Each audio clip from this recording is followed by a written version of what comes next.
Ang loud para sa akin ay tahimik na usapan na sa totoo lang mas loud ang tahimik. So, yan ang loud. So, yan ang mas pakikinggan.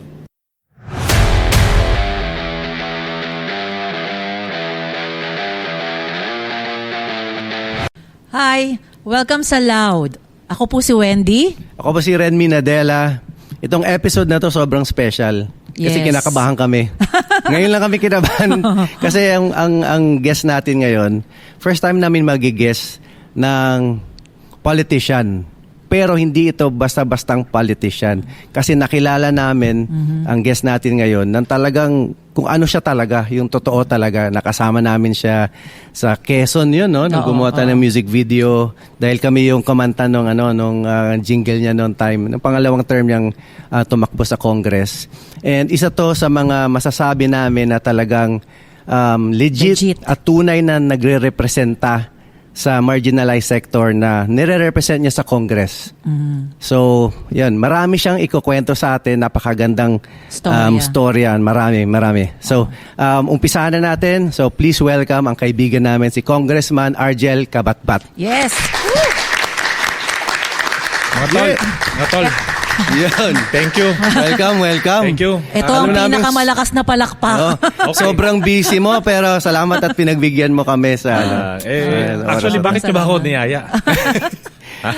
Kasi alam namin yung story mo. Oo. Kasi gano'n naman yung mga ginagest namin dito sa Loud Podcast. Yung may magagandang story, Oo. mga loud may mga loud na stories kwento. maraming Okay. may Worth. inspire Yes, sa worth mga na na mga nanonood, na mga nakikinig sa atin. Kaya yun, isa ka doon. Ang Loudcast ba ready for 3 hours? Kaya, 4 hours pa. Ready na ba kayo lahat, ha? Daming kwento eh. Dami tayong kwento. Pwede natin part 1, part 2. Iba part 1, part 2 natin. Umpisahan na natin. Ito. February 13, 2018. Anong date ito? Actually, nung narinig ko yan, hindi ko makakalimutan yan. Bago Valentine's. Ano yung araw na yun? Anong significance ng araw na yun? Oo. Doon ko napanood si John Wick Nax! sa EDSA. Sa EDSA. Oo, yung abogadong inambush sa EDSA. Nakipagbarilan. Oo, tapos sinagasaan niya yung nang-ambush sa kanya, napatay pa niya. Wow. So, Tas yun yung araw na yun. Gumanon yung sasakyan. 3 beses nag-turn turtle yung Montero eh. Oo. Grabe, So, no? si John Wick, lumabas naman doon. Walang Walang galos. walang tama. Galing. So, yun. Ako yun eh. Ikaw Yes! yun. Yes! Hindi na nangyari sa akin. Ikaw eh. yun. So, yun. Ikaw yun. Oo. So, anong kwento mo nga yun? Kasi putik, parang pelikula talaga yun eh, no? Nasa news pa yun nung time na yun, di ba? Nung time na abogado ka, hindi ka pa congressman nun, di ba? Abogado ko noon. Kaya naman ako na-ambush kasi nga 2 months before that, pinatay yung kliyente ko. Okay. Diyan sa Parañaque. Kung naalala niyo yung nagtatrabaho siya sa coffee shop habang nagpapatulog ng anak, binaril siya. Nakatakas. So, nakuha niya yung anak niya. Nakatakbo sila sa CR. Wala yun, dead end yun. So, doon siya pinatay. Okay. So, that was December 2017. So, sabi ko, naging kliyente ko yan para lang labanan yung sindikato ng PhilHealth scam. Kasi yung doktor, 3 taon pa lang doktor, naka 650 million na siya sa PhilHealth. Sabi ko, sindikato to, labanan ko to. Nilabanan ko kahit pro bono case. Ayun, natanggalan ko ng lisensya. Ayun, pinatay niya yung kliyente ko. Tapos ikaw muntik na. At ako, sinunod. So, nakakuha sa CCTV yung pumatay dun sa kliyente ko. Okay. Sila din yung nang-ambush sa akin. Kasi sila rin yung talaga? sinigasaan ko eh. So, same. Yung mga hired assassins yan na pinapatay tayo dahil nilabanan natin yung sindikato. So, yun talaga yung dahilan. Kung ba't ako Ilan sila? ambush. Ilan sila na nang-ambush sa'yo? Actually, 2 silang motor. Yung isa, tandem. Yung isa lang. Kasi nabalitaan ko parang maliit lang daw yung binigay na budget sa akin eh. 500,000 lang. So, 3 lang sila. So, nung nandun ako galing ako ng Green Hills, pauwi na ako ng Tandang Sora. So, nung nandun ako sa Kamuning, flyover sa baba, stoplight. Napansin ko na may 2 motor na huminto sa gilid at naglabas ng baril. Kaya doon na ako dumapa at pinagbabaril na ako. Ikaw nagda-drive nun o may driver? No, may driver naman. Kaya lang, may pakiramdam na rin ako noon eh. Kaya nakaputok din naman ako. Kaya nagulat. So tumakbo. Tapos hindi naman tumakbo talaga ng malayo. Tinitignan pa kung nadali ba nila ako. Eh hindi. Sabi ko, lasing ako noon. Ang unang reaksyon sa akin bakit niyo ako papatayin? Patayin ko rin kayo. O di, sabi ko, habulin niyo. Hinabol namin. As in yun yung bari lang kami mula Kamuningan Trinoma. Doon ko napanood si John Wick. Hindi ko alam na ako pala yun. Talagang barilan. Alam mo ba kung paano namatay yung kasi namatay yung isa. Tapos yung isa sugatan na nabalian ng paa. Tapos isa nakatakas. Alam mo ba yung kinamatay nung assassin, nung hitman? Hindi dahil sinigasaan tinamaan ng bala. Tinamaan mo. So ibig sabihin, ako pag nagpupunta ka sa gun range, sa firing range, 'di ba? Ang hirap bumarel. Tapos pag gumagalaw na 'yon, mas mahirap. Mas mahirap pag pareho kayong gumagalaw. At mas mahirap kung pati 'yon binabaril ka. Pero tinamaan. So ibig sabihin, paano ko tinamaan 'yon? So John Wick ka talaga. Siguro. Binansagan akong John Wick ng Pinas. Okay, ako yun. I mean, ang hirap mag-survive ng ambush. Mas mahirap yung magsusurvive ka pa sa ambush. At mas mahirap yung napatay mo pa kasi barilan mula talagang running gun battle. So parang ang chance doon siguro mga 0.5%. Oo. Ako, ngayon lang ako nakarinig ng gano'n na na-survive tapos napatay niya pa yung nang-ambush sa kanya. Ako ngayon lang. Ikaw may narinig ka ba? Wala. Sa diba? pelikula, oo. Pero yun nga. Oo nga. Sa Pilipinas, meron ba? Paano yung nakatakas? Nakatakas. Wanted siya? Or... Actually, hindi ko alam kung sino, pero yung wounded, dinala sa ospital. So, hindi ko naman na tinanong kung sino yung nagutos. Kasi yung namatay, bago siya mamatay, kinausap ko pa sino nagutos sa'yo? So, sinabi nga niya yung doktor. Okay. So, nung sabi ko na nga ba, siya yun So, kinausap ko na yung mga polis. Tapos, teka, nakalimutan ko. I-video. So, bini-video ko na. Sino ulit yung nag-utos sa'yo? Wala na, hindi na nagsasalita. Yun, dun, patay na pala. So hindi mo nakuna ng video? Hindi ko nauna ng video. So, paano yun? Walang evidence yun na talagang inamin niya? Wala. Kasi wala akong video. Oo. Kinasuhan ko yung doktor, kaya lang na-dismiss. Pero ngayon, may mga additional evidence na ako. So, we'll file the case. So hindi pa siya tapos? Hindi pa pala tapos. Hindi pa tapos, pero marami na siyang inaharap na kaso. Kasi nga, because of PhilHealth scam syndicate. Imagine, sa isang bayan sa Mindanao, parang 70% doon nagkaroon ng stroke. Di ba dapat pag ganun, i-report mo na sa WHO, may pandemic na pala. Yung pala scam lang. Grabe. Kakausapin niya lahat ng PhilHealth members. Matulog ka lang dito ng isang araw. Babayaran ka namin ng 1.5. Tapos yun pala, i-report nila nagka-stroke. Hihiling sila ng 300,000 sa PhilHealth. So, that was the syndicate. Hindi kaya ginawa din yan ng pandemic, yung ganyang scam? Actually, maraming mga reports. Kaya lang, ang hirap patunayan na COVID ba talaga yan o hindi. Minsan, namatay na lang, sasabihin na lang nila COVID just para lang makakuha ng pondo from PhilHealth. So, mahirap yung COVID, ang dami nangyari. So, I cannot really trace. Nung time na yun na 2018, nung na-ambush ka bilang abogado, ilang years ka na nagpa-practice ng law? 2012 ako nag-start. Kasi 2011 bar ako So 2012 to 2018, pa-practice ako ng law. Na-ambush ako.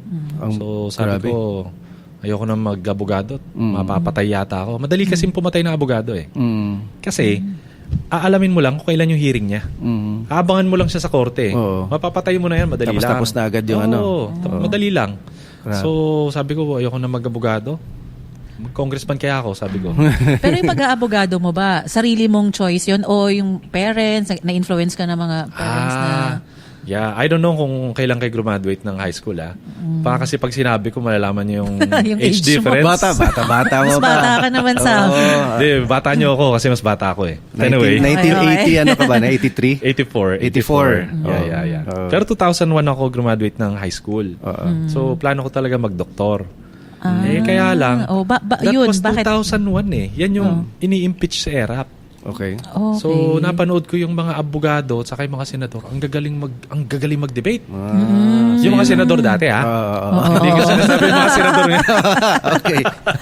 Kaya sabi ko, hindi na ako magdodoktor, mag-abogado na lang ako. Kaya ako Okay. nag-abogado. Yun. Dahil gusto mo yung debate, yung gano'n, Yeah. yung balitaktakan. Yes, kaya sumali din ako ng debate society noon nung college ako kasi Okay. lumaki ako sa Nueva Ecija. Sa amin, halong Tagalog-Ilocano. Pagluwas ko dito sa Manila, hindi ako maintindihan. Hindi ko kasi alam kung nagtatagalog ako o nag-Ilocano eh. Oo. Kaya sabi ko, para naman matuto ako mag-English, sali ako ng debate. So, sumali ako ng debate society. Sumali pa ako ng World's Universities Debating Championship sa Kuala Lumpur, Malaysia. 2005. Galing. So, from America, Canada, ang daming mga debate teams. Ang nakalabang ko nung round 5, Harvard debate team. Naks. So, yun, tinalo ko. Wow, hindi nga. Tinalo Yes, ko. Kaya sabi ko, okay Galing. Di ba kung magaling mag-English, natalo ko naman yung Harvard. So, Galing. siguro, nakachamba ulit. Medyo magaling galing. tayong chumamba eh. So, that was my, that was my life nung, kaya ako nag-law. High school. Kaya ako Kaya, nag-law. Oo. So, saan ka nag-law? Sa school? San Beda. Naalala nyo yung 2010 bar blast? Yung sa Lasal, yung hinagisan ng granada yung mga bedista, kami. Dalawa sa mga schoolmate ko yung naputulan ng paa. Okay. So, ako, karoon din ako ng injury. So, dinala din ako sa PGH. Nabalita na rin nun sa amin sa Nueva Ecija na patay na ako. Pero buhay naman. Nakaya lang ilabas yung mga sugat ko eh. Pero may mga injuries tayo. Pero after that, the next year, naging abogado naman ako. After that. So parang, alam mo yun, nung nasugatan ako noon, the next year, naging abogado ako. Noon namang na-ambush ako, nag-decide na lang ako, tumakbo ng Congress. Oo nga. So yun, kaya ako binuo yung magsasaka party list. Yeah. Anong year yun? Anong year yun nabuo yung magsasaka party list? That was 2018 din. 2018? February 13 kasi nung na-ambush ako, 2018. Ang deadline ng submission nun, I think, mga March or April. So, talagang minadali namin kasi magsasaka naman talaga kami sa Nueva Ecija eh. Para akong si Alice Guo. Lumaki ako sa farm. Talagang sa Gimba. Tatay ko magsasaka. Pero totoong farm yan. Pero totoong farm. Talagang Hindi Farmville. hindi Farmville. Totoong lumaki ako. Kaya sabi ko, bubuo ako. Magsasaka party list na lang. So after yan ng ambush. After na ambush. Pero bakit- before sa ambush, lawyer ka na defending the farmers. Yeah. Dami na ako naging hawak na cases. Kaya lang, Bakit mabigat farmers yung napili mo? na mga cases? Yes. Kasi siyempre magsasaka din kami. At medyo mabigat kasi mabigat ang problema ng mga magsasaka lalo na sa lupa. Yung bang nanakawan na sila ng lupa, ay mamasaker pa sila. So, yun ang mga hinawakan kong cases. Pero Puro pinakamatindi talaga yung sindikato pa ng PhilHealth Scam eh. Oo. So, marami ako namang na-handle na cases ng mga magsasaka. So far, batting average ko naman 85%. Hindi pala 100%. 85%. Kasi maraming mga magsasaka kasi wala naman pang bayad na abogado. Oo. Makukuha ko na yung kaso, stage 4 cancer na eh. Yung bang natapos na sa RTC, sa CA, nasa Supreme Court na. Medyo mahirap nang ipanalo. Kaya yun lang, nakakalungkot. Nangyayari din ba yun na pag halimbawa farmer yung dinedefend mo bilang abogado, ang bayad sa'yo mga manok, mga ganon. Totoo yun? Totoo, ang bayad sa akin nun sa Bayambang, manok, 2 manok, at saka ano na yung pantinola? Yung gulay? Pantinola? Papaya? Upo? Hindi Hindi ako naman upo, nagpapaya. tinola, upo. Kalimutan, ano bang Halatang gulay yun? hindi nagluluto. Ibabukod doon. Alam ko sa tinola, papaya. Oo, papaya din. Pero yung isa, Labanos, Ha? sayote. Sayote? Yung Sayote. So yun yung sa Binabayad akin. sa'yo. Yun yung binayad sa akin. Oo. Pagdating ko naman dito sa Manila, inalagaan ko na lang yung manok. Di ko tininola eh. Kaya lang after 2 weeks, tininola ko na kasi kaingay sa umaga. Tumitilaok eh. Kaya nirereklamo na ako ng mga kasama ko sa sa condo. Kaya yon naging tinola na rin. Totoo yan. Ganyan ang kanilang bayad sa akin noon. Pero hindi ka kinabahan na karamihan ng babanggaid mo, puro mga landlord, di ba? Siyempre, pag landlord, usually warlorded, karamihan, di ba? Oo. May mga arms, may mga guns. Yes. Pero sobrang hindi kasi nung delikado. batang abogado, bata pa naman ako ngayon, pero nung bata pa akong abogado noon, masyado pang idealistic yung hindi ka pa natatakot sa ganyan.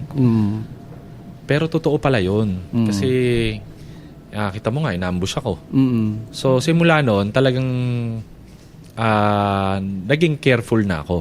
In fact, yung isang hinahandle ko pa rin na kaso sa Negros Oriental, nung binisita ko for the hearing, may nakasunod talaga sa amin na isang van. So, dun pa lang duda na ako. Naambush na ako, alam ko na yan So, sinabihan ko yung mga magsasaka, yung mga kasama ko, punta muna tayong palengke. Bumili kayo lahat ng sling bag. Pasok kami sa palengke, sling bag lahat. Tapos, sila nasa 8. Magpanggap kayo may dala kayong baril.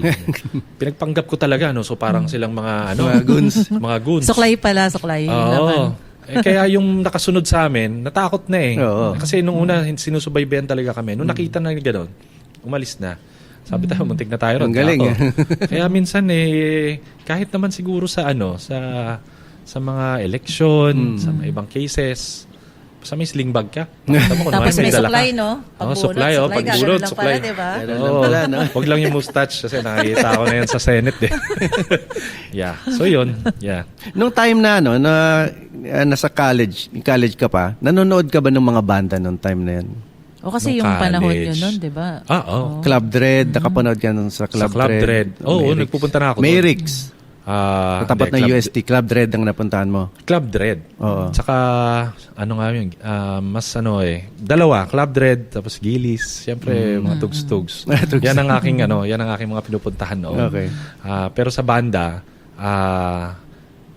kayo, saka, sino pa yung mga naalala ko noon? Alam ko na. Yung, siyempre, millennials, Razorheads, yan, yung mga ganyan. Kaya lang, wala talaga tayong pera nun pang punta sa concerts nila. So, hanggang ngayon, hindi ko pa sila napapanood. Ang Eraserheads. Hindi Pero pa rin. nagbalik na sila. Oo nga At sabi nila, we're here for good. Oo. So, sana. For good na sila. Kasi si Ellie, ko yan? Brother ko yan sa Demolay. At saka ang maganda niyan, nung bumoto ako nun, nasa Congress ako, sinabi niya, idol niya ako. Talaga? Oo. Kasi may binoto ako nun, yung anti-terror bill. I said no. Oo. So, na-post naman niya, idol daw niya ako. Okay, ayos. So, yeah. Yun yung mga aking Sobrang busy mo, hindi ka makapanood nung pero sana wala akong pera kasi noon. Pero ngayon na Ngayon, wala namang May oras. pera nga pero wala kang Wala oras. oras, So, ganun din. Kaya yeah. Yeah. Yun, Go. tapos so nakwento mo kanina after ng ambush, dinecide mo magpapasok na lang ako sa politiko. Yeah, Diba? Congress. Kasi sa Congress, kumbaga mahirap tong na mag-aabogado ka Abogado. tapos ganito. So yung first step na ginawa mo nun is itayo yung yung magsasaka party list. Yeah. Tinayo ko. As NGO. Before as NGO, pero ako talaga yung nag-start nung magsasaka party list as a regional political party list. So ako talaga. Noong 2018. 2018. Oo. Yes. Then nung binuo ko yan, sinabi nga sa akin na hindi ka naman mananalo, wala ka naman pera. Hindi, may pakiramdam ako, kaya to.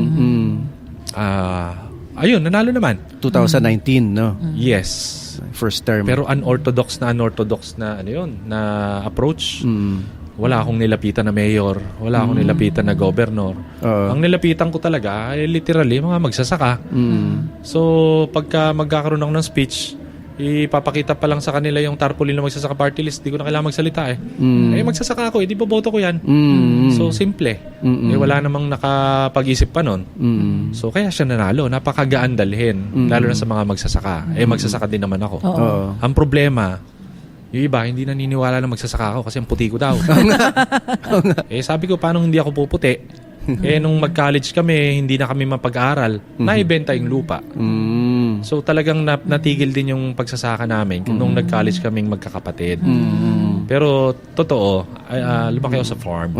Totoo Yun yung legit na party list, di ba? Nire-represent niya. Kasi magsasaka siya di ba? At saka talagang nire-represent niya yung mga magsasaka rin. Hindi katulad ng ibang Yun mga nga, di ba? party list ngayon, di ba? Sobrang daming party list, pero Yes. hindi naman legit na nire-represent nila any marginalized sector, di ba? Yes. Anong mo doon? Anong take mo doon sa ganun?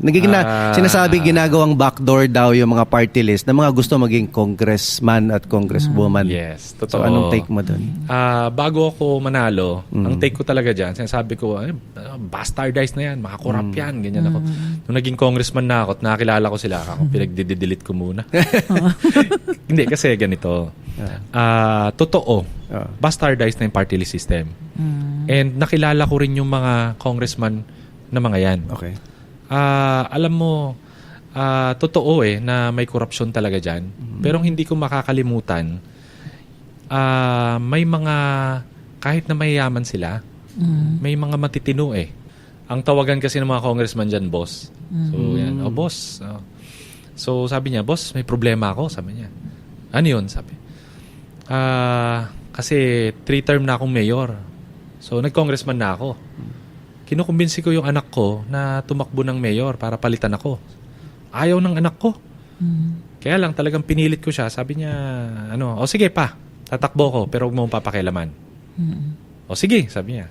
So, nung naging congressman na siya, yung anak niya, naging mayor, alam mo ba ang ginawa ng anak niya?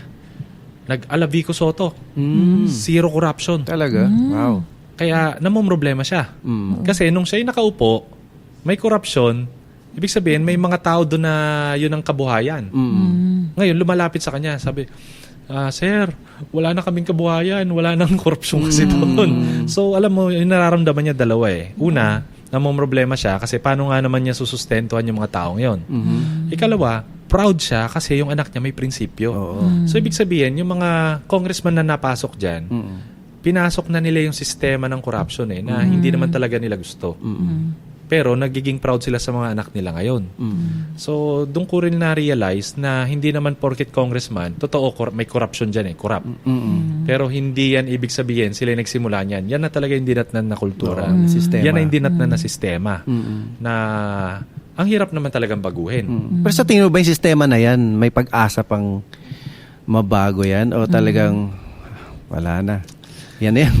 Hindi ko nga rin alam kasi Sobrang hirap, no? ang dami kong naranasan dyan sa Congress. Imagine, di ba nanalo tayo noong 2019? Oo, twice ka na, di ba? Yeah. Yes. Noong 2022, kahit walang pera, nanalo ulit tayo. Kaya lang, ang inupo nila, yung bilyonaryo na tumakbo ng pasahero party list. Natalo siya doon. So, siya yung nilagay na magsasaka party list. So, sabi ko, legal ba yun? Bawal yun yun pala, may corruption talaga So, para tayong, kumbaga tayo yung nagpakahirap, tayo ng kampanya, tapos ang iupo lang nila, yung natalong taga-ibang pasahero party list. That's illegal. That's immoral. So, yun yung mga na-discovery ko na napakatindi ng corruption. And parang alam mo na yun, parang si FPJ, tumakbo dati. So, pakiramdam niya, dinaya siya, kaya nagkaroon siya ng aneurysm. Kaya namatay siya So, that's what happened to me. Last year, nung nagkaroon ako ng aneurysm. Sin pumutok yung ugat sa ulo ko, bandang left. And then, nung nakita na ng doktor yung CT scan, sinabi na baka hindi na mag-survive. Mag-survive man yan, gulay na. Grabe, yun ang... So, yun ang assessment na sa akin. So, I was comatose sobrang for 10 yun? days. Stress sa Stress. Kasi nga, nung naging congressman ako, alam mo kung magkano naipon ko? 38 million pesos. 38 million. Na utang. Na Utang. utang. Baliktad sa no? Sa iba. Yung iba, yung iba kumita. nakakaipon ng mga Kumita. milyon, di ba? Ikaw nag-utang mo sa utang. Oo. Pati kasi pangangampanya noong 2022 talagang Sarili mong- iniutang ko na lang para lang kahit Oo. paano may pangkampanya. Oo. Tapos biglang gaganyanin ka pa, mag-aagawin lang ng Inagaw, bilyonaryo. oo. Although, may nag-offer na tao na gustong ibigay sa akin 100 million. Para lang daw siya yung maging congressman. Sabi ko naman dun sa tao na yon, ewan ko kung mensahe niya talaga yun, anong pakialam ko sa pera? Ilalabanan kita sa Supreme Court. So, kaya tayo nagkaroon ng stress, aneurysm. dahil siguro sa sama ng loob. Unfortunately, sa kanila, na-survive ko naman. Hindi man ako mukhang Unfortunately gulay. for them. Yeah. Hindi siguro, mukhang karne, pero hindi naman siguro mukhang gulay. Grabe. Siyempre, John Wick ka eh. Siguro, hindi. Sino ba yung nag-survive na aneurysm na, hindi, si Isabel Granado namatay doon, di ba? Oo. So, Kaya si talaga- John Wick, hindi nagka-aneurysm Hindi. din eh. Tsaka stress pagka talaga, pumutok na yun, sobra. yung aneurysm, parang kami rin, may friend din kami na, etong year lang na to, di ba? Nabuhay siya? Hindi. Pero, yun nga, mahirap Yun nga, yung makasurvive chances sa... talaga. Yung rate Oo, of- pero ang dami mo ng hindi lang, ano ba yan, pusa, 9 lives, di Oo ba? nga. Hindi ko rin 9 alam. lives. Pero no, nung totoo, sabi kasi, masurvive ko man gulay na. Nung nagising ako, hindi ko alam anong pangalan ko. Hindi ko alam kung anong tawag dito. Tapos hindi ako makalakad, kailangan mo talaga akong akayin. And para akong bulag. And ang pinakamasama, dire-diretso ako magsalita. Parang ganito, kaya nga dire-diretso na ako magsalita eh. Wala nang filter. Ito totoong story to. Meron akong 2 kaibigan, mag-asawa sila. Dumalaw sila sa ospital. Ang tanong ba naman sa akin kilala mo ba ako? Sabi nung lalaki. Sabi ko, hindi ko maalala. Pero ang alam ko, marami kang babae. Oo. So, nagtawanan lang sila mag-asawa. Ganyan. Pero paglabas, nag-away. Yeah. Kaya sabi ko, ayan, kaya wala masyadong dumalo. Kasi alam nila, sasabihin ko lahat Oo, eh. Walang yung filter totoo, walang eh. filter. Totoo. Oo, totoo. totoo. Yun lang yung naalala ko eh. Di yun yung sinabi ko. Kala ko naman nag-hallucinate ka lang. Hindi, totoo kasi talaga. Kaya, totoo kasi. Pwede pala yun yun lang yung nangyari. naalala ko sa kanya eh. Pwede Pasensya pala na. yun. Alam mo, ma'am. Paano kaya? Pero I'm sure may scientific explanation dyan, ano? Siguro. Kasi, naman after a few weeks, naalala ko na yung pangalan ko. Tapos naalala ko na yung mga tawag dito. Sinabi ko nga sa doktor, after 3 weeks nung bumalik ako, Dok, nakapag-swimming na ako, nakapag-jogging pa ako. Ang bilis ng healing process mo, no? Sabi nung doktor, sabi niya, I'm stupefied. Tagal-tagal ko ng doktor 2 pa lang kayong ganyan, sabi niya. So, bakit ang bilis? Sabi niya, hindi ko alam. Kako. Tapos nagkaroon na rin ako ng konting filter na develop ko ulit. Kaya nga hindi na ako magsasalita ng dire-diretso. Medyo filter ko na iba. Bumalik yung filter, ha? Ibig sabihin, marami ka pang mission na missions. Na hindi pa tapos. Oo. Siguro. Ang laban. Actually, Ang sinasabi ng mga tita ko yan eh. Sinasabi rin ng mga tao na napagkukwentuhan ko. Pero sinasabi ko sa kanila, hindi totoo na may mission ako sa buhay. Ang totoo, pare-pareho tayo may mission sa buhay. Si buhay pa rin naman kayo eh. Di ba? So, hindi lang ako. Tayo lahat. May kanya-kanyang role lang tayo. Oo, kanya-kanyang role lang. Yes. Yeah. Anong pinakamabigat na challenge mo noon bilang congressman na nagre-represent sa magsasaka? Of course, yung rice tarification law. Kasi yan yung batas na pinayagan natin yung imported na bigas, unlimited. So, yung mga, bumuhos yung mga imported.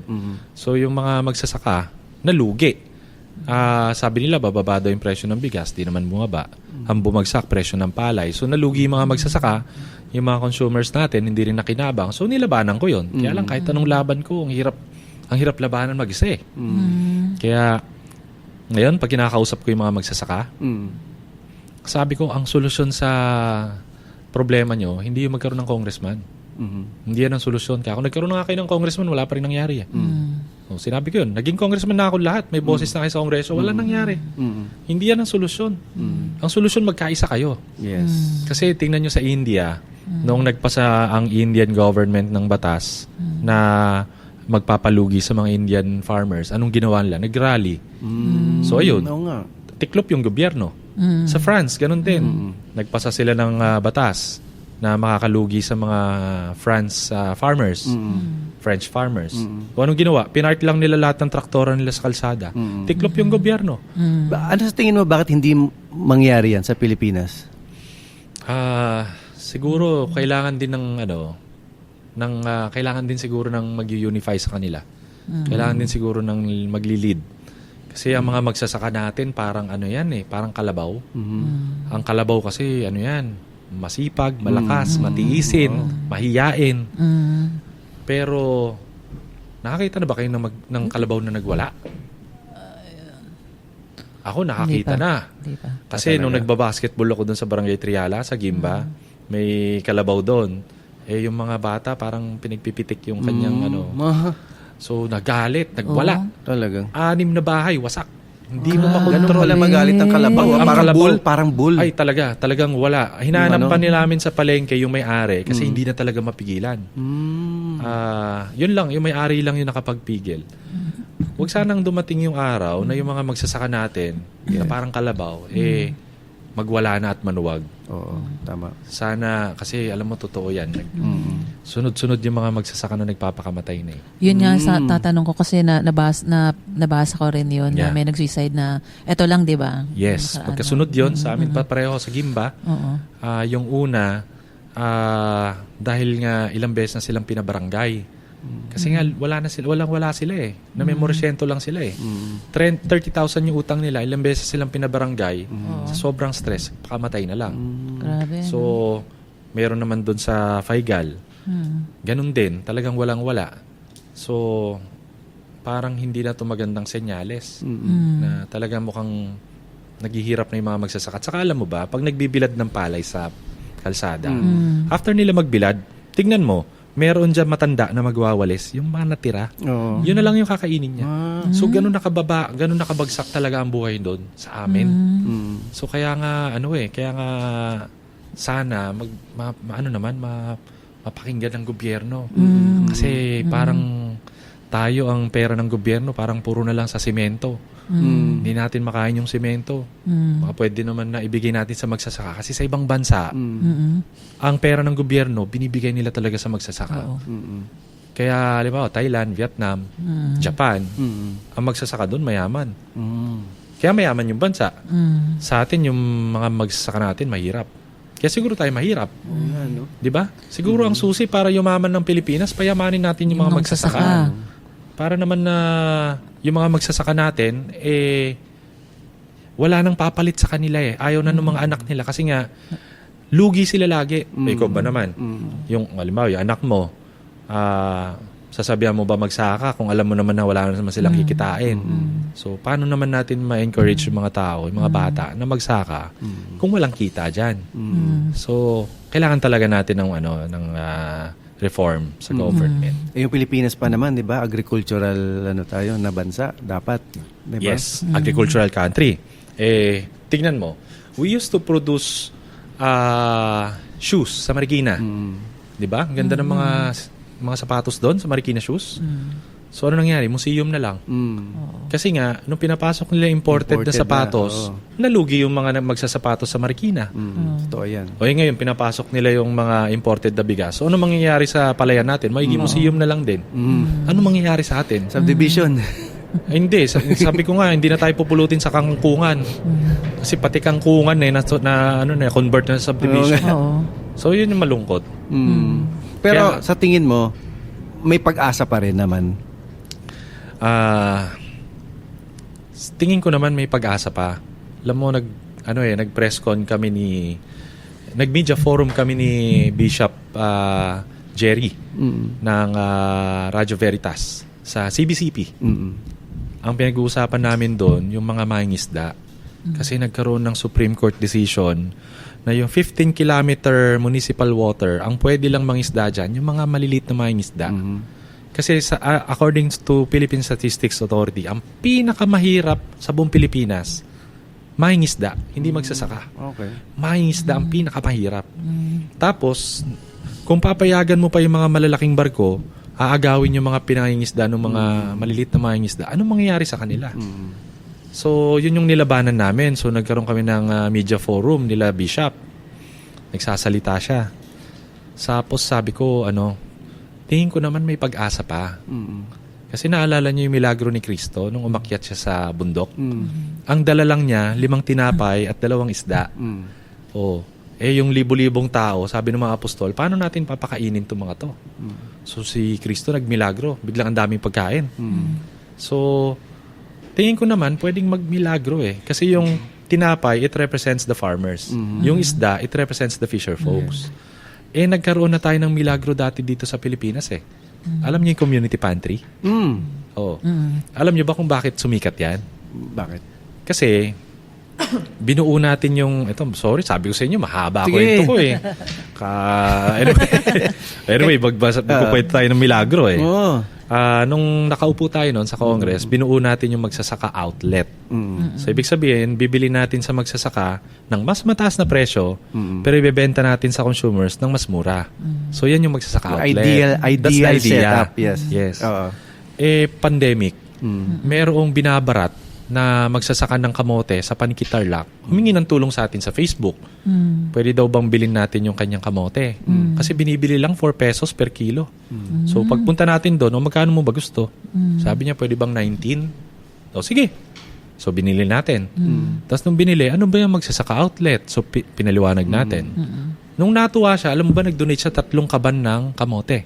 Nag-donate. Okay? So nung pagpunta namin ng Quezon City, nakita namin, merong karatula doon, magbigay ayon sa kakayahan, kumuha batay sa pangailangan. Okay to sabi niya. O yung isang kaban, nilagay namin doon. Tapos nagtayo kami sa harap ng opisina namin. Ganon din ang nilagay namin. Alam niyo, nung napicturean yun, kumalat yung community pantry. Nakalagay doon, libreng kamote mula sa magsasaka ng Panikitarlac. So ang nagsimula ng community pantry, ang nagsimula ng milagro na yon, yung simpleng kamote lang. Nung the second day, nung nandun ako, kaabang ako may mga dadaan na mga limousine, may mga dadaan na mga BMW. Ano yan? Sabi sa akin. Ay, pakibasa na lang po. So, aalis, babalik. Maya-maya, may dala na silang mga tray ng itlog. So, marami pala ng mga Pilipino kayang mag-donate. Hindi lang nila alam kung saan. Tapos, yung mga pumila doon, talagang yun sila yung wala na makain. Kukunin lang nila yung makakaya nilang, yung kailangan lang nila sa araw na yon. Kaya doon ako kinikilabutan, sabi ko parang nagmimilagro dito sa Pilipinas. Ang dami, di ba, na naging community pantry dahil lang sa kamote. Sa iba't ibang lugar na ginawa yun. Yes. Anong nangyari kaya doon? No? Ang ganda nun hindi na nasundan or hindi na hindi na nasundan. Sayang lang. Pero ang ganda nun, ang ganda ng at least nung kasagsagan ng pandemic, di ba, na at least maraming napakain. Pero yung magsasaka outlet, continuous pa rin. Hanggang ngayon. Yes. Okay. Naalala mo pa ba yung first time mo na maging congressman? Yung araw na yun, yung mismong day one mo bilang congressman. Oo. Yun yung first time ko makapasok dun sa Congress. Ang laki pala dito. So, syempre, hinanap ko kung saan ako upo. So, dun ako umupo. So, hindi ko rin naman talaga alam kung anong mga dapat gawin. Pero nag-sink in lang sa akin na talagang congressman ako noong nagmi-meeting kami sa Marco Polo Hotel. Lahat ng party list coalition. So, nakikipagdebate ako kila Marcoleta, kila Mike Defensor. Tapos, kasi parang okay pa Pero nung bigla nag-sink in sa akin, yung habang uminom ako ng wine, nung nag-sink in sa akin, sumabog yung wine. Natawa ako Sabi, congressman na ako. Sabi ko. Kaya doon, di ko makalimutan yon. Napatingin sila lahat sa akin. Sabi, ay, sorry. Malakas mong nasabi. Hindi ko nasabi. Ano lang ako, naisip ko lang, nag-sink in lang. Na ganun pala congressman. Pero, alam nyo, ngayon ang nakikita ko sa mga tao, lalo na doon, pag umuwi ako sa amin, masyadong, yun yung parang malungkot na part na magiging congressman kasi parang iba na yung trato sa'yo. Yung masyado ng mataas. Okay. Kahit yung mga kabatch ko lang sa high school, pag gusto ko lang naman pag-inuman sa inyo, may belly ko lang naman yung dati. Iba na yung trato sa akin, parang masyado na mataas. Ayaw mo yun? Ayoko yun. So, kaya lang, parang nandun ka na sa pedestal ka na yun yung hindi ko na mabawi. Nandyan siguro, dyan na ako dinala. And then, ngayon, hindi naman na ako tumatakbo sa party list. Tumatakbo naman na ako ngayon sa district. Yun din yung biglaan na na desisyon ko Kasi di ba, biglaan din yung desisyon ko na magtayo na magsasaka party list. Tapos, biglang ganun pa. So, yeah, anyway, marami pa akong So, nung nagkasakit ka, tapos yung talagang sinabi na nga na wala na pag-asa, ganyan-ganyan. Tapos, nung unti-unti ka nang lumalakas, inisip mo ba na babalik ka ulit sa pagiging politician? Kasi nga, yun ang naging problema kaya ka nagkaroon ng aneurysm kasi yung sa stress ng politics Yes. Pero nung time na nung medyo lumalakas ka na, nakakapag-isip ka na ng maayos, bumalik na ulit yung filter. Oo. May time ba na naisip mo na mag-quit na lang Magsa-stop, kaya ako oo. sa pagiging politician or balik na lang ako sa pag-aabogado or totally magpahinga na lang muna ako? Kasi Naisip alam mo, mo ba yun? oo. Actually, ang una ko naisip, ayoko na. Mhm. Kaya nga hindi ako yung hindi na ako first nominee ng party list. Mhm. Kaya lang, nung last minute, October 8 kasi yung deadline ng filing Hindi ko din alam kung bakit parang may nag-udyok sa akin na mag-file ako sa district. Ibig sabihin, hindi na party list congressman. Oo, yung congressman na mismo ng distrito mo. Oo. Yes. So, sige nga, mag-file ako. So, last minute, nag-file ako. So, yung kalabang ko, dapat wala siyang kalaban Nagulat siya na nag-file ako. So, dalawa lang kayo ngayon naglalaban? Actually, may isa pa, pero parang hindi naman yata, hindi kilala Okay. So, anyway, yung kalabang ko na incumbent, nagulat na may kalaban siya. Nag-file ako. Ang hindi niya alam, pati ako nagulat, ba't ako nag-file? Unang-una, yung kalabang ko, bilyonaryo yan ako, wala nga kaming pera pipitsugin lang kami kahit itanong nyo kasi yung kabat-bat sa Gimba. Kilala yan na kilala lang yan. Kabat-bat, oo. Yung tatay niya, naging kapitan. So, talagang kahit ako nagulat. And hindi ko din alam talaga nung una bakit ako naudyok na lumaban dyan. Ang ginawa ko, kasi kahit anong dasal ko, ayaw sumagot Hindi ako sinasagot. Bagay kasi pag sumagot siguro talaga kikilabutan ka rin So, eto, true story din. Nagpunta ako sa Manawag Church. I don't know, you're Catholic, no? Right? Christian. Christian. At least, yung Manawag kasi, parang pilgrim namin yan. Pinupuntahan talaga namin yan para magdasal. Yung mami ko malimit sa Manawag. Sa Manawag. Kasi talagang parang may miracle dyan before. So, ito naman, nung nagpunta ako doon, pag nakaharap ka sa altar, sa bandang kaliwa, doon ako umupo. Then, nung nandun na ako, biglang sa harap ko, merong lola na umiiyak. Kasi namatay pala yung anak niya na single mom. So, wala na mag-aalaga sa apo niya. Tapos yung apo niya, kailangan lang pala ng 10,000 para maidala sa ospital. Mabuti lang may 5,000 ako. So, tinapik ko na lang, lola, pakilala na lang ako po si Kong Kabatbat. Baka makatulong po sa inyo ito. So, binigay ko yung 5,000. Hindi ko maalala yung exact words niya. Pero ang sabi niya, Lord, maraming salamat sa tulong mo. Pero sana sa susunod, bigay mo sa akin, huwag mo ibibigay sa congressman. Kasi babawasan Kaya sabi ko, ang bihira, ikaw na nga lang tumulong, na-peperwisyo pa ako. Sabi ko, tutungan yan. Sabi ko, hindi yan joke, baka joke. Hindi yan joke Oo. alam mo, ang dami May kickback pa. Hindi, talagang madalas kasi ako dyan sa Manawag. Nung naambus nga ako, dyan kami dumaan. Sakto pagdating ko dyan sa Manawag, doon ako in-interview nung nandun ako sa Manawag. Kaya nga sabi ko, bakit kaya ako tumatakbo? Siguro nga, ang tingin ng mga tao sa congressman ay corrupt. Kasi bago ako maging congressman, yan din naman ang tingin ko sa mga politiko, corrupt. So, siguro talagang tatakbo ako. Kailangan ko siguro baguhin to. So, kami din. tinuloy ko. 'Di ba? 'Yun naman din ang ng mga tao Pero pag nakakakilala kami ng mga katulad mo nga, meron din kaming mga ibang kakilala na straight, na legit talaga. Doon namin masasabi na hindi lahat. 'Di ba? Hindi lahat. Yes. Dahil experience namin na-experience namin Yeah. Na kailangan nga sana din parang maging uso yung politician na hindi corrupt. Kaya maging uso yan Actually, may mga dark horse Di ba? Well, aside from Vico Soto, yan. parang sa Pampanga, yung tumakbong governor na pare. Oo, yun, di ba? Yun talaga, bakit nanalo yun? Tapos pati sa Baguio. Si Mayor. Magalong. Mayor sa Baguio. No? Ayun, talaga. Tapos si Padaka from Isabela yata, yung Pilay. Saka meron pa sa sa Palawan, yung nagtitinda lang ng isda. Tapos ang kalaban niya, bilyonaryo. Nanalo yun. Yun nga. Kaya alam mo, minsan may mga dark horse Pero ibig sabihin may pag-asa talaga din. Alam mo yun? Di ba? Oo. Si Norly Solis ng Batangas. Lemery, Batangas. Lemery. Vice Mayor siya ng ilang term na. Okay. So yun, straight din yun. Yun, classmate ko yun sa UST. As in, seatmate ko talaga. As in, katabi namin yung basurahan. Okay. Kami yung nagkokopyahan. Tapos ako, habang natutulog ako ganyan, pag tatawagin na ako, gaganon ako, tatawagin ka na. Okay, okay. Tapos naging vice mayor siya ng Lemery, Batangas ng matagal na panahon. Wala sa plano niya mag-politics. Hindi, nung college days pa lang, nag-organize na siya ng mga concerts ng mga 90s bands sa lugar nila. Tapos meron silang parang mga organization lang na sa community nila hanggang sa tumakbo siya ng SK, hanggang sa tumaas, hanggang sa narating niya yung vice mayor, pero matagal siyang nasagad niya yung pagiging vice mayor niya. And then tumakbo siya ng mayor, pero hindi siya pinalad na maging mayor.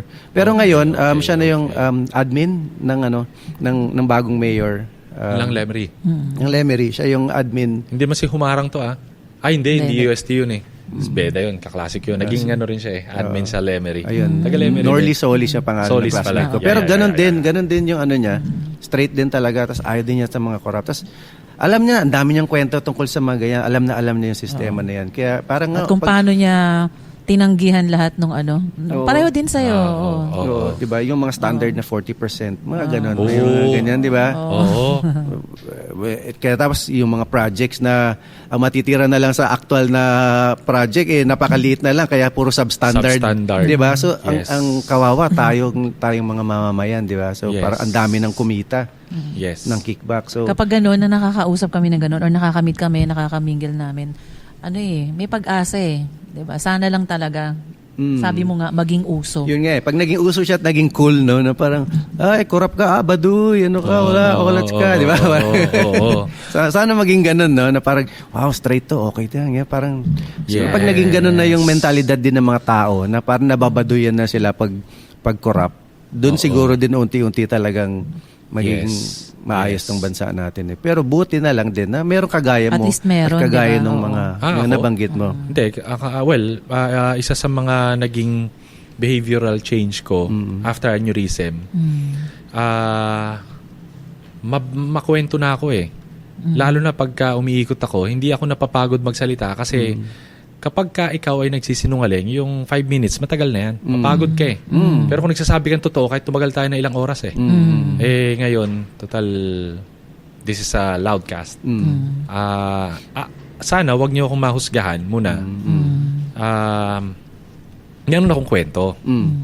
Dati kasi, galit talaga ako sa mga taong nagbebenta ng boto. Ngayon, hindi na. Sila na talaga yung pinakamahal ko. Kasi, noong bata pa lang akong abogado, nag-break kami ng girlfriend ko. Laki ng sweldo ko. So, ibig sabihin, heartbroken ako, tapos ang dami kong pera, saan ako pupunta? Edi sa Quezon Ave. Alam niyo na, favorite ko doon. Kasi galing si Rosana Roses. Totoo, galing ako doon. Thrice a week. Ako doon. So, nakapasok ka na ba doon? Hindi pa. Talaga Baka Talaga sure. Baka kaharap lang ako. Dumadaan lang doon. Nadadaan lang Pero okay, fine. Sige, pagpasok mo doon, merong tinatawag na aquarium. So sa aquarium, pipili ka. Sino? Melvin, alam mo yon aquarium? Alam mo Aquarium? Sa Pegasus. Pegasus? Meron doon. Alam mo, pagpasok ko doon, ang unang kong pinili, yung pinakamaganda. Kasi kamukhang-kamukha niya ex ko. So, kinuha ko. So, thrice a week ako doon. Tapos, syempre, kami lagi magkasama. Alam mo ang nangyari, nagkahulugan kami ng loob. Tapos, doon lumabas yung totoong ugali niya. Na hindi pala siya jolly. Mahiyain pala siya. Sobrang mahinhin, sobrang masipag, maalaga. Mas lalo ako na in love Sabi ko, ang plano ko lang naman dito, Genchoy. Naging kami pa.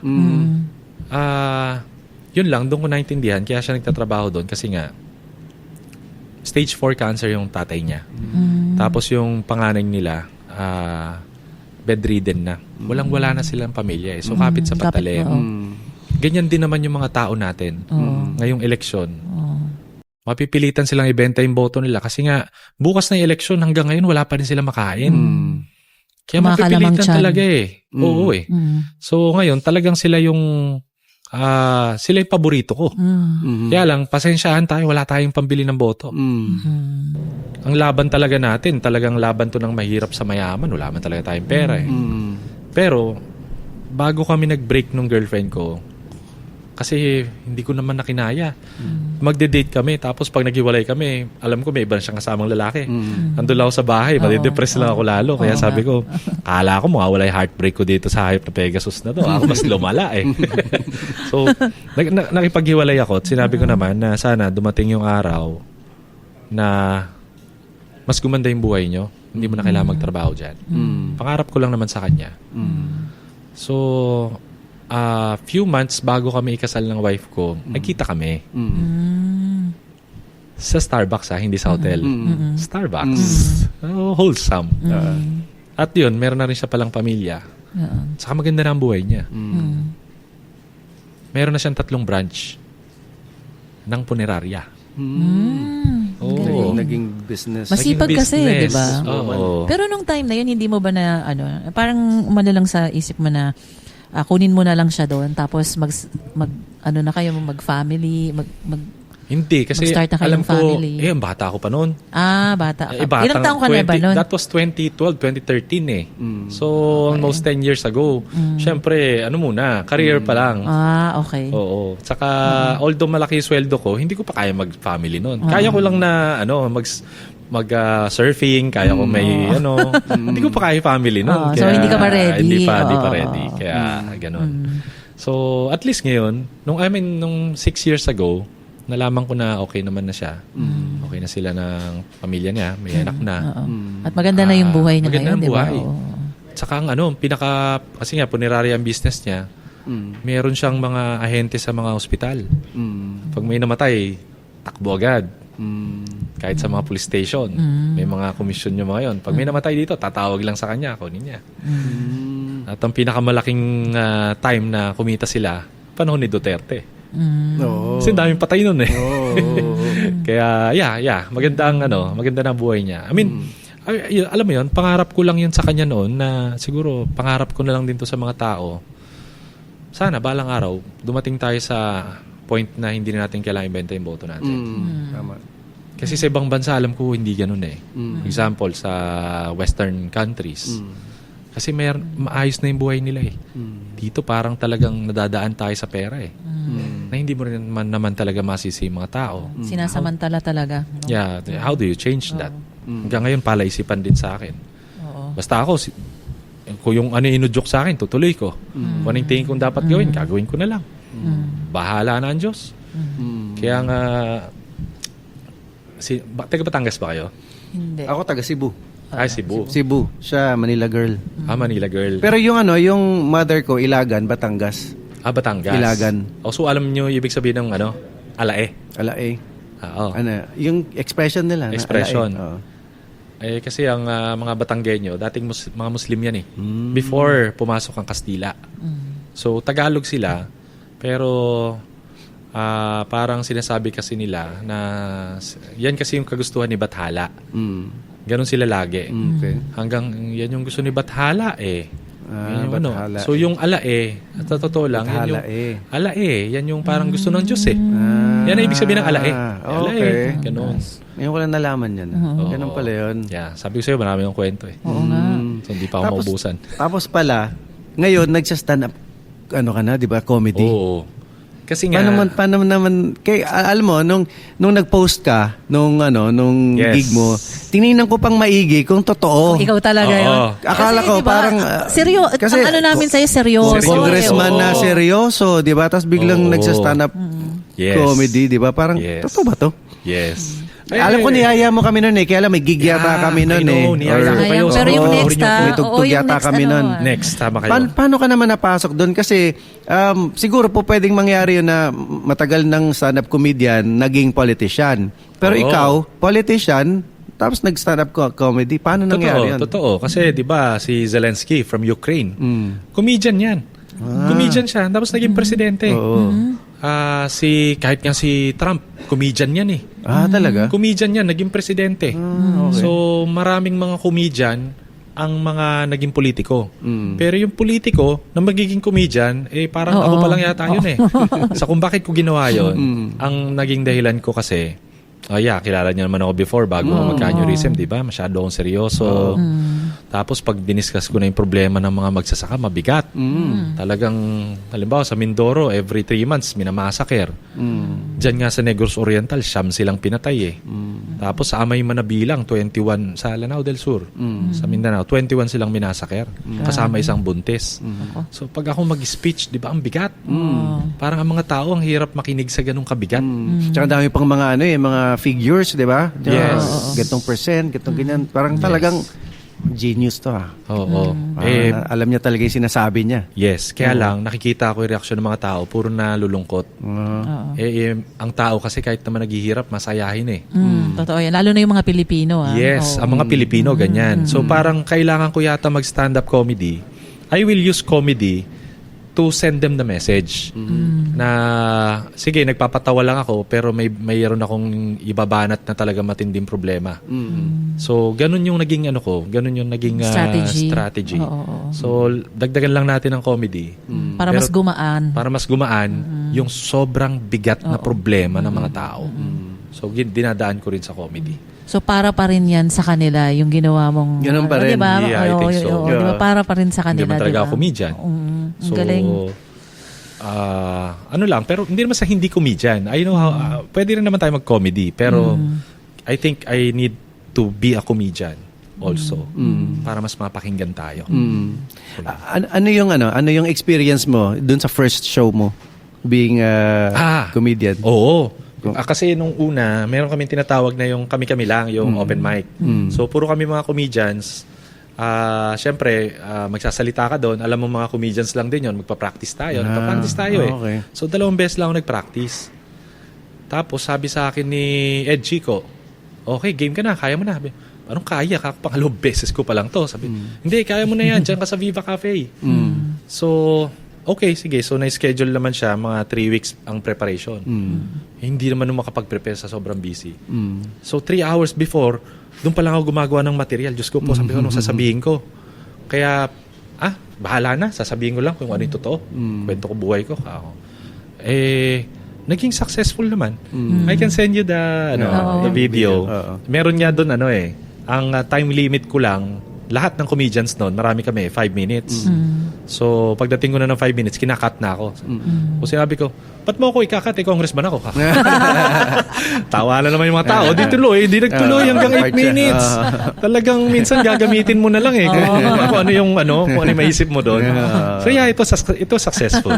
Successful. Yung nga, pwede tayong gumawa ng mag-comedy, tapos may tugtugan, tapos comedy, Yun maganda. tugtugan. Gagawa tayo ng event na ganyan. Collab tayo. Pag tapos na election. Yeah. Ipapakilala ko Kasi sa hindi ka na inyo busy. yung group. Magaling yun. At yun nga lang, nakalungkot. Isa sa kasamahan namin yung napatay. Si kasama Gold. nyo Si sa Gold. group pala. Kasama namin si Gold Okay. Tagal. Of course, may mga joke siya na talagang offensive sa ibang tao. Pero still, never naging solusyon ang pagpatay. So kahit naman offensive yung sinasabi, we should never resort to that. Kaya nga ako, ngayon tumatakbo ako sa politika. Hindi naman ako natatakot na may mangyayari sa akin masama kasi wala namang dugo sa kamay ko eh. Ibig sabihin, wala naman akong pinapatay na tao eh. Kung may naiinsulto man sa akin, at least kung may mangyayari man sa akin, hindi yun justice. Hindi ko yun deserve. So, dun pa lang siguro, magaan na yung loob ko na, bahala na kung oras ko na. After all, ilang beses naman na akong dumaan dyan. Survive, diba? Survive, malay natin. Baka may natitira pang 6 na buhay. So, yeah. Yun. So, Sige, ikaw. ano yung pagdating ng panahon na pag tumanda na tayo at lahat, ano yung legacy na naiisip mo na gusto mong, ano yung legacy na wina-work on mo para sa sarili mo? Actually, ang legacy, it refers to your name eh. Parang ano yung maalala ng taong ginawa Yes. mo? Ako, dati gusto ko may legacy. Ngayon, nung nagkaroon ako ng anak, sabi ko, hindi na legacy ang habol ko. Ang gusto ko na lang sa kanya, a better world. Sana hindi yan yung aabutin ng mga anak natin na mundo na magulo. So, baguhin ko na lang yung mundo sa abot na makakaya ko. Yes. Para na lang sa mga anak ko, regardless kung wala na akong legacy o ano. After all yan, yung community pantry, malaki ang role natin dyan, pero okay lang na iba yung sumikat eh. At least nakapag-contribute tayo.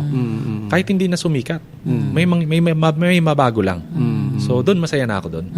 Na ikaw yung nagsimula, di ba? Oo, kahit wala na yung pangalan ko, okay lang. Pero para sa akin yun, legacy pa rin yun eh. Yung to make the future better for your son, no ba? Legacy Son and pa rin. daughter. Son and daughter. Yeah. Yun. Malaking legacy pa rin yun. Kumbaga, lahat naman ng parents siguro, yan ang gusto din na mangyari, di ba? Oo. Totoo. So, anong advice? Kasi kami sa Loud Podcast, palagi naming tinatanong yung mga guest namin kung ano yung magandang may advice nila sa mga nanonood sa atin, sa mga nakikinig. Kasi yun naman yung purpose din namin dito sa Loud Podcast, yung magbigay ng inspiration sa mga sa mga nanonood. Oo. Doon sa mga taong yung gusto nila maging politiko someday. Wag silang tutuloy kung ambisyon nila 'yon.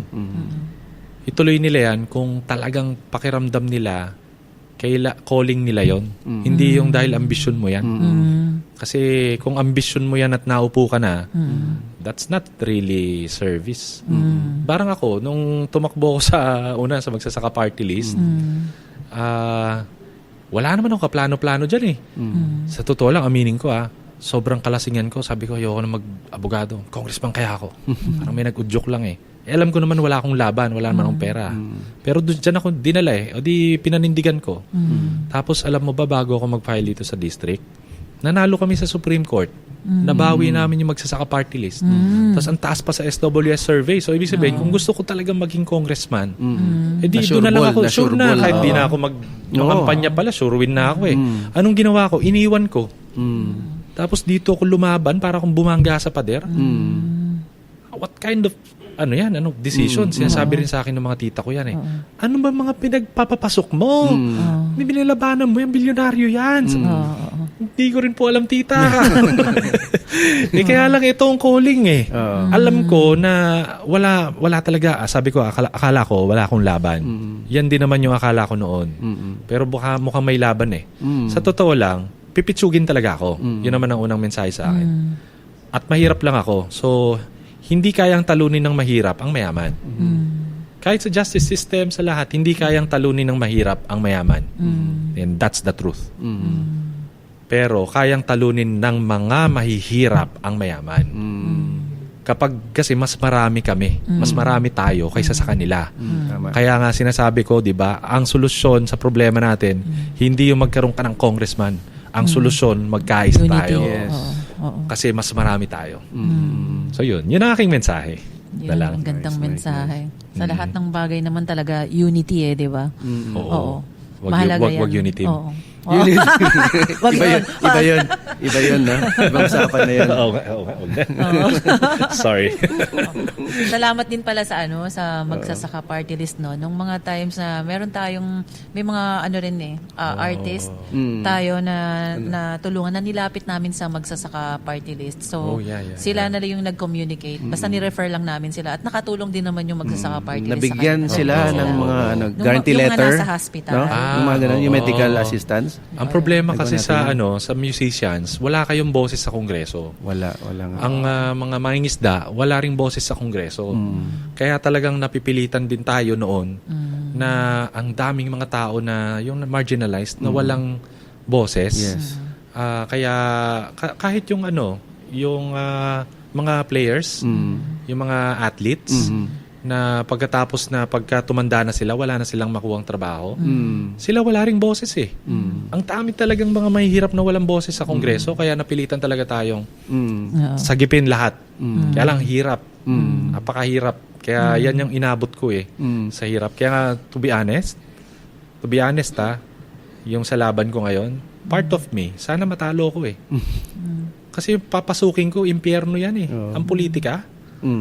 Kaya lang hindi ko pwedeng talikuran kasi kung parang hiram ko na lang tong buhay na to eh. Kung ito yung dahilan kung ba't binuhay pa ako, kailangan ko ilaban to ng sagad. Kailangan ko talagang itodo. Para kung mamahinga man ako na maaga, kaya kong humarap sa Diyos at sabihin na talagang ginawa ko ang lahat. ginawa ko po ang lahat. Well, meron nga kami nakitang picture mo na nagsa-speech ka, nasa mga sako ng... Oh, yeah. Palay ba yun? Kahapon yun. Kahapon ba yun? Yeah, kasi talagang gusto na ng mga magsasaka na marinig naman tayo ng gobyerno. So, nagkaroon tayo ng assembly. It's going to be a peaceful rally. Kaya lang, kinancel nung mayor. So, yung ating stage, pinatanggal. So, yung mga magsasaka natin, dapat mga 100,000 na magsasaka yan eh. Hindi nila pinapasok doon sa kalsada. So, ang nakapasok lang kami lang siguro mga 3,000. So, wala na kaming stage, wala kaming speaker. So, nakakita ako ng kaban-kaban ng palay. Sabi ko, ito na lang stage. Patong-patong na lang. Patong-patong na kaban ng palay. So, doon ako tumayo. Yun na lang ang ginawa kong stage. Buti lang may dalang maliit na speaker. Yun na lang ang naging speaker natin. Kaya siguro may dahilan kung bakit mayroong kaban ng palay doon kasi ang gusto nga nating ilaban doon yung mga magsasaka na inaapi talaga na gusto lang naman tayong marinig ng gobyerno, ginanon pa tayo. Pero visually, napaka-strong nun. Oo. Yung Diba? mensahe, yung, no? kahit yung picture mo lang na yon, pag tinignan mo siya ng ganun, diba? yung mensahe, Napaka-strong yung picture mo ng na yun. visual na yon. Yes. Compared na halimbawa nagsa-speech ka sa stage, compare mo dun sa speech ka sa ganun, mas In-arrange stronger to. talaga yun. Yeah. So, ibig sabihin, in-arrange, tama nga sinabi ni Wendy, in-arrange yun na yun ang mangyari, stage. di ba? Siguro. Alam mo, nakikita ko pa nga dyan si Nung nakita ko yung picture na yan, sabi ko, parang si Vico Soto to. Yeah. Nung nangampan niya siya, nandun lang siya sa ELF. Wala talaga siya yung wala siyang mga banda, wala siyang mga singers. Pero pag kailangan mo ng banda, Yes. mundo namin yan. Yes. Marami, I know. Marami tayong sa Ay, support. naku, maraming salamat sa... Alam mo, ito nga, pasensya na. Nahiya kasi ako sa inyong lumapit na wala pa akong jingle kaya may nalapitan akong iba. Bilang. Pasensya na. Pero Gusto yung mo gawa tayo dalawang jingle. O, pwede. Yeah, sige. At least dalawa. Gusto mo lahat ng mga tropa naming banda na paggawa natin tigit-tigisang jingle mo. Pwede. Sige. Ang dami nun. Sa bandang Okay. X pa lang, yung grupo namin ng mga 90s bands, ang dami nun. Yes. Willing yan sumuporta. Ay, salamat. At yung inyo lang na jingle, yung jingle sa Magsasaka Party List, pag napapakinggan ko talaga yun, talagang nagkakaroon ako ng pag-asa eh. Ibig sabihin, kung kayo yung gumawa ng kanta, hindi yan hindi yan bayad. Kasi kung bayad yan, hindi mo mararamdaman yan eh.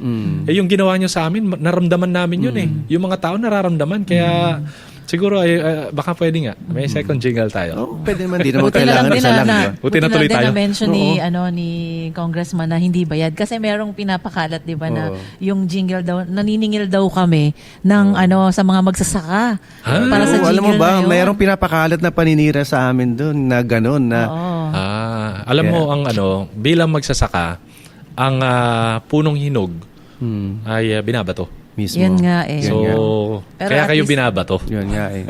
Pwede nga namin. Kaya at least ngayon ang galing sa'yo, di ba? Hindi Yes. namin buti narinig ko rin sa'yo kasi naalala ko lang na may nagsabi nun. Pero yun. Tama. Salamat. Ang Pero- puno ng bunga ay binabato. Yun din ang sabi ng father ko lagi Oo. pag Yes. pag nakikita Kaya nga kami na, patuloy lang kami hanggat kaya ng lupang katawan. Yan. Yes. Dire-diretso lang kami kasi kami mas priority rin namin yung mga kasama naming mga banda, makatulong sa mga kaibigan kasi kung kami ipa-prioritize din namin yung sarili namin, iba yung path na pupuntahan namin at baka mapera na rin kami, 'di ba? Kasi Oo. pero ngayon kasi yung struggle namin, kasama rin na gusto naming maiangat din yung mga kasamahan namin eh. Kaya yun na isasantabi rin namin yung personal na namin. Maraming taong ganyan eh. Yung isusubo mo na lang, ibibigay mo pa sa iba. Pero yan ang kailangan natin. Pero yun, tsaka yung Yan ang kailangan. may happiness doon eh. Yun yung yung happiness na nararamdaman mo pag na-achieve mo na yun. Yes. Yun yung masarap na sa pakiramdam. yun yung happiness na mahirap i-explain eh. Oo. Na yun yung hindi nabibili. Kaya, Yes. mahirap i-explain yung kaligayahan na nararamdaman natin na ang sarap Yes. ng tulog mo. Na yung gano'n, Yes. yung peaceful ka, alam mong nagawa mo yung kung ano yung nararapat, Oo. kung ano yung yun. Parang Mahirap ikaw explain din, yun. 'di ba? Na Yeah. after mong yung sa health mo, 'di ba? Yes. Mas pinili mo pa rin na mag-serve. 'Di ba? Kahit na 'di ba magko-quit ka na no, pero mas pinili mo pa rin mag-serve kasi Yeah, that's right. hindi mo inintindi yung sarili mo eh. Talagang hindi ka rin matatahimik eh kapag Oo. yung mission mo, hindi mo matupad, di ba? Yeah, regret ang tawag na ron. So I don't want that regret. Maraming offer sa akin, for sure sa inyo din, na kung saan kikita kayo ng malaki. Yes. Kaya lang yung hindi mo masunod yung talagang calling mo, that's regret. At ayaw natin mangyari yon. Siguro doon tayo nagkakasundo tatlo. Oo. Mismo. Okay. Ayun. So, ano yung mensahe mo sa distrito mo? Titingin na ako sa kanila. Say, Ayun. dito. Yeah, hi. Napasyal ako dito eh. Anyway, pasensya na. Marami sa inyong hindi nakakilala sa akin kahit naging congressman ako ng magsasaka party list. Kasi nga, ako yung kinatawan na magsasaka sa buong Pilipinas. Alam ko maraming problema ang District 1 ng Nueva Ecija. Kasi ang Nueva Ecija is rice granary. District 1 ang pinakamaraming magsasaka sa buong Nueva Ecija. Tayo yung sentro ng magsasaka dyan sa Pilipinas. Kaya lang, dahil tayo yung kinatawan ng magsasaka sa buong Pilipinas, mas madalas pa ako sa Mindoro, sa Palawan, sa Negros, sa Iloilo, kasi talagang doon mabigat ang problema nila. Pero dahil dito na ako lumalaban ngayon sa District 1, kaya malamang dyan na ako madalas.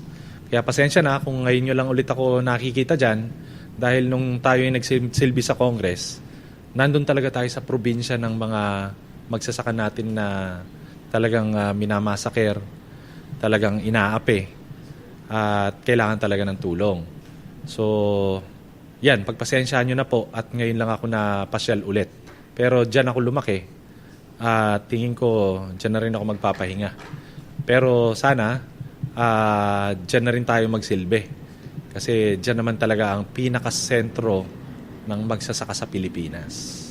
So yan lang po aking mensahe dyan sa District 1. Ano naman yung mensahe mo naman sa lahat ng ng audience natin ngayon na halo-halo na? Yeah. Well, siguro ang pinaka-audience ko na pinaka-mensahe ko na lang sa lahat ng audience natin kasi ang kaharap ko ngayon dito, agaw-agimat. Alam nyo, itong kanilang industriya, yung gig economy, meron din talaga silang hinaharap na mga challenges eh. Wala kasi talaga silang boses sa Kongreso. So, maraming musikero sa atin, sa buong Pilipinas. Kahit sa mga kaibigan ko lang, maraming musikero eh. Pero wala kang makikitang musikero na kayang tumugtog habang kumakanta. Kasi saxophone eh. So, anyway, Joke. sabi ko sa'yo eh. Naisip ko lang ngayon yun. Naisip ko lang yun, Pero kahit na ganon, Naisip ko yung, nga, no? di ba? Kaya kailangan pa rin nila ng boses. Siguro yung pakikinig lang sa atin ngayon, malay natin dito magsimula yan. Ang milagro nga ng community pantry nagsimula sa kamote. Malay natin yung boses ng mga musikero at lahat ng nasa gig economy ay manggaling din dito sa loud. Hindi natin masabi yan. So sana ang milagro manggaling talaga sa maliit lang. So, yun. Ayun, Ang gandang salamat. mensahe. Ayun, salamat. Hi, salamat.